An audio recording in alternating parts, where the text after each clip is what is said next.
So it seems like Myka Stauffer has been struggling with not being able to share her feelings with people via social media as she has for all these years, and understandably so.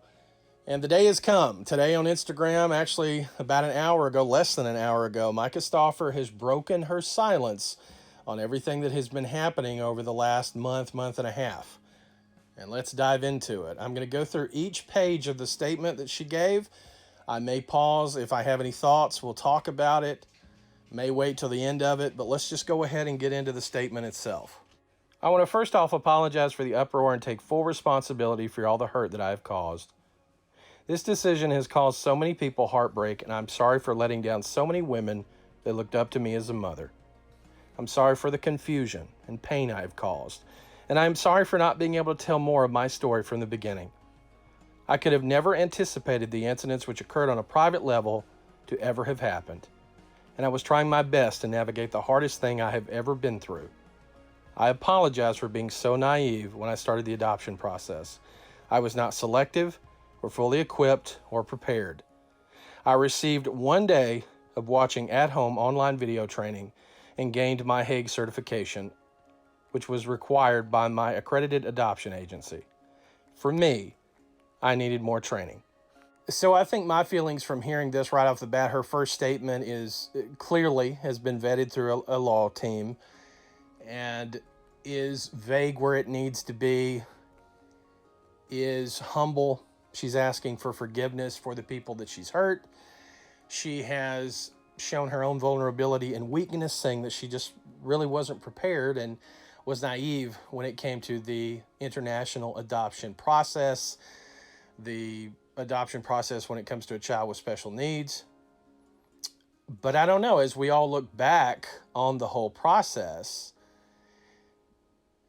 it seems to be that she wanted specifically to have a special needs child. She really wholeheartedly jumped into this process, and it seems like there was a lot of help available to her at her disposal, a network of people that she has met through this whole process that I would think would be there. But that is one of the things that parents who adopt children internationally constantly talk about, is wishing and wanting and hoping that there were more resources available. So maybe that's something that comes out of this as this rehoming process, as international adoption as a whole is looked at. But okay, so that's our first statement. Let's go on to the rest of what she has to say. For me, I needed more training. I can't say I wish this never happened because I'm still so glad Huxley is here and getting all the help he needs. I also know that even though he is happier in his new home and doing better, that he still experienced trauma, and I'm sorry. No adoptee deserves any more trauma. I wanted to help so bad I was willing to bring home any child that needed me. For this I was naive, foolish, and arrogant. I wish so bad I would have been more prepared and done more. I wish the decision to disrupt never had to be made. Adoption and all special needs are amazing, and I have a ton of respect for every adoptee, adoption parent, and special needs parent. I look up to you in a million ways, and I'm sorry for hurting the community in any way. Okay, so I don't know about y'all, but this is where I start to am getting mixed feelings with this response from Myka, with this statement. I don't know if you noticed or felt the same way as I did, but she's starting to use a lot of dissociative words to almost put a block up between her and Huxley. This was her son. This was her son for 3 years. And she's calling him the adoptee. Again, she acts like that Huxley was thrust upon her when she specifically asked for a child with special needs, when she in the past has talked about his special needs weren't a problem at all. Didn't have a single issue in taking care of Huxley. And now it was overwhelming. She wasn't ready. She thought she could just take any child that was offered to her when she was the one actively seeking a child with special needs. I don't know, this statement, this middle part, it just really rubbed me the wrong way. Seems like she's really trying to jettison any last responsibility that she might possibly feel for Huxley, and I don't like it. Okay, and let's get into the last of Myka's statement. Lastly, to debunk a couple complete rumors, we did not adopt a child to gain wealth. While we did receive a small portion of money from videos featuring Huxley and his journey, every penny and much more went back into his care. Getting Huxley the care and services he needed was very expensive, and we made sure he got every service and resource we could possibly find. Secondly, we are not under any type of investigation. I'm hoping to share more from my side of the story soon. And lastly, I'm so sorry for letting you down. I also want to mention that moms need a safe place to ask for help when they are struggling. No questions asked.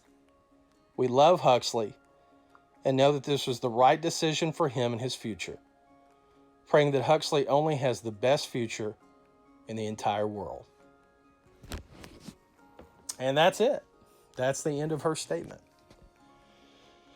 A lot wrong with that last part. A lot wrong with the whole statement. But this last portion where she talks about they did not adopt Huxley for money, and maybe they didn't set out to do that. But Myka, it wasn't just the videos featuring Huxley. It was the audience that was gained from Huxley's adoption journey. You cannot build your entire channel, your entire brand on the back of a child and then toss that child away when it gets too hard. And regardless if that's the actual situation at play here, it certainly seems that way to the vast majority of the people that watch your channel. I think everybody deserves a second chance. I do not think that means you deserve a second chance to ascend into some social media empire again. I think that's over. I think that should be over. You should not even want to engage in that again. You shouldn't. You're going to try. We're going to see that from you soon. You're testing the waters right now with this statement. And I think it's going to rub a lot of people the wrong way because it seems very disingenuous.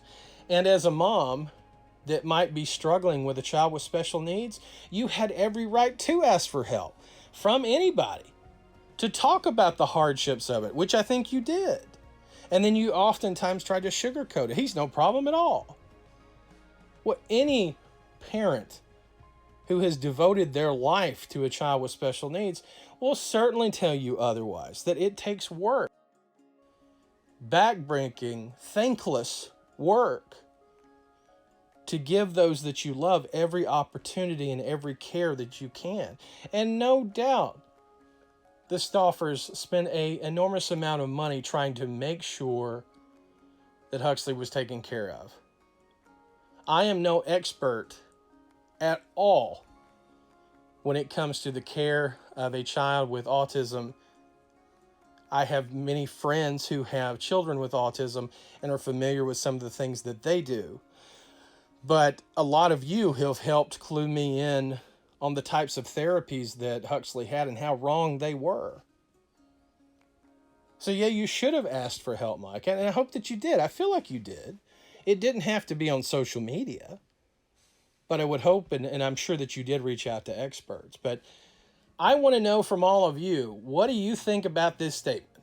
It rubbed me the wrong way in some areas. In some areas I thought it was appropriate. Again, it was very vague in a lot of ways. It had to be. I'm sure it was scrubbed by their law team. They're being very careful about what they say. But you could tell it was probably eating at Myka, all the various people saying that they were under investigation. So tell me what you think. Thanks for tuning in, everybody. Have a great night.